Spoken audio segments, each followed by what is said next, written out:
आज हम लोग पीठ कमर का दर्द यानी जो लो बैक पेन वगैरह के बारे में जानते हैं। ये एक अति सामान्य स्थिति है। विभिन्न कारणों से कमर में रक्त तथा स्नायु संचार में अवरोध उत्पन्न होने से पीठ दर्द तथा कमर दर्द हो सकता है।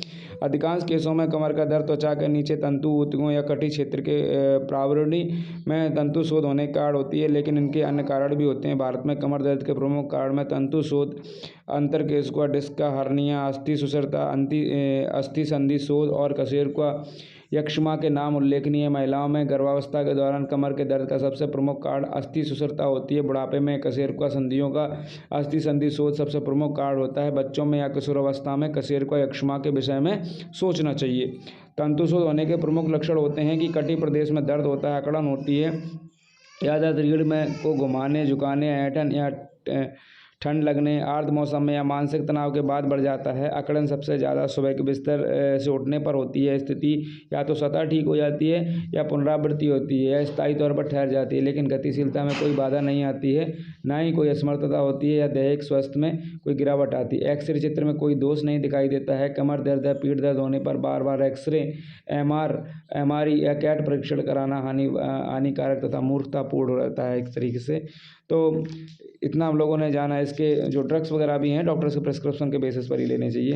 व्यायाम करने चाहिए, जैसे पेल्विक टिल्ट है, पैसिव एक्सटेंशन है, लो बैक ट्रेंच है, तो ये सब, या फिर माउंटेन एंड सैग एक्सरसाइज है, ये सब करना चाहिए। इसके बाद हम लोग पढ़ते हैं फ्रोजन शोल्डर, जकड़ा हुआ कंधा। इसके बारे में चर्चा करेंगे। हम लोग बात करते हैं तो इसे सफेद कंधा संलक्षण भी कहते हैं। तो इसमें क्या रहता है, इसका कोड अभी, इसका कारण तो अभी पता नहीं है। अक्सर कोई ना कोई हल्का किंतु लंबे अरसे तक बने रहने वाला आघात अथवा लंबे अरसे तक अचलीकरण का पूर्व इतिहास मिलता है। हृदय शोथ जैसे गलन या मायोकार्डियल इन्फ्रैक्शन के बाद ऐसा हो जाता है। यह चिरकारी फुफ्फुसी रोगों के साथ या पक्षाघात के साथ होना संभव है। शल्य क्रिया के बाद भी ऐसा हो सकता है।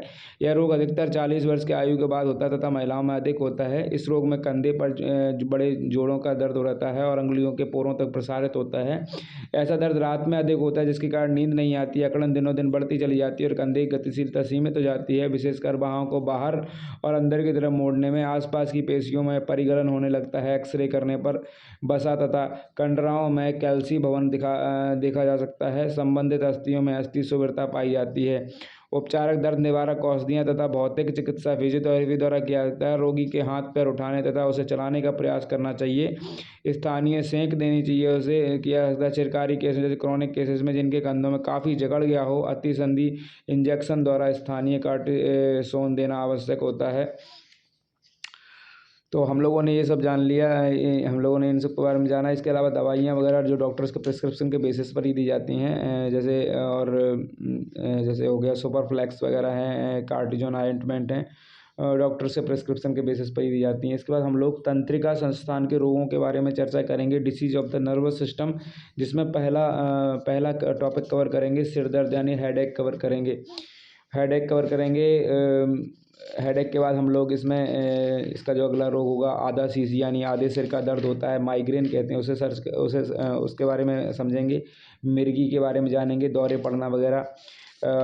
आपके लिए और भी मैं बहुत इंपॉर्टेंट वीडियोज़ लेके आने वाला हूँ। एनेसेफाइलाइटिस के बारे में चर्चा करेंगे। इसके बाद हम लोग जो साइटिका कहते हैं, जिसे कटी स्नायु शूल, तो साइटिका के बारे में जानेंगे। न्यूरोलॉजिया होती है, नाड़ी शूल, नाड़ियों में दर्द होना, उसके बारे में जानेंगे।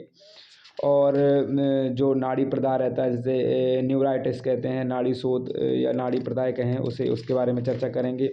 वर्टिगो होता है यानी सिर चकराना, उसके बारे में जानेंगे, वर्टिगो के बारे में।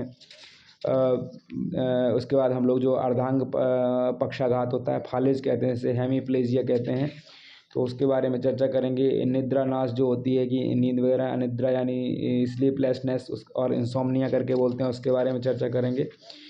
तो और जो बाल पक्षाघात कहते हैं, इसे पोलियो कहा जाता है, पोलियो के बारे में चर्चा करेंगे। जो हर्पीज जोस्टर करके बोलते हैं, हर्पीज जोस्टर, उसके बारे में जानेंगे।